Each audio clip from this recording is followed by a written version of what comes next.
कि उठ शाह हुसैना वेख लै असी बदली बैठे भेस।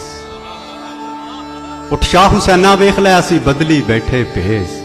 साडी जिंद नमाणी कूकदी असां रुल गए विच परदेस।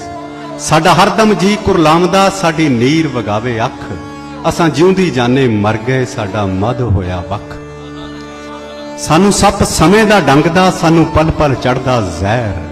साडे अंदर बेले खौफ दे साडे जंगल बन गए शहर। असां शौ गमां विच डुबदे साडी रुड़ गई नौ पतवार। साडे बोलण ते पाबंदियां साडे सिर लटके तलवार। असां नैना दे खूह गेड़ के कीती वत्तर दिल दी भौं। ए बंजर रही नमानड़ी सानू सज्जण तेरी सौं। असां उत्तों शांत जापदे साडे अंदर लगी जंग।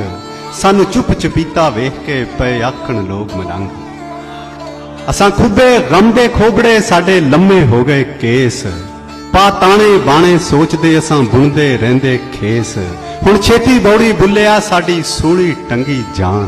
तैनू वास्ता शाह अनैत दा ना तोड़ी साडा मान। असां पैरी पाले घुंगरू साडी पावे जिंद धमाल।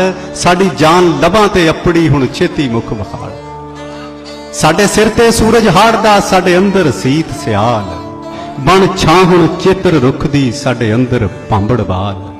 असां मच मचाया इश्क दा साडा लूसिया एक लू। असां खुद नू भुले सांवला असां हरदम जपिया तू। सानू चिंता चिखा चढ़ावण दी साडे तिड़कण लगे हड्ड। फड़ लेखां बरछी दुख दी साडे सीने दिती गड्ड। असां धुर तों दुखड़े झागदे साडे लेखी लिखिया सोग।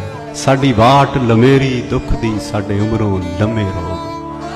साडे वेड़े फूड़ी दुख दी साडा रो रो चोया नूर। ए औकड़ साडी टाल दे तेरा जीवे शहर कसूर।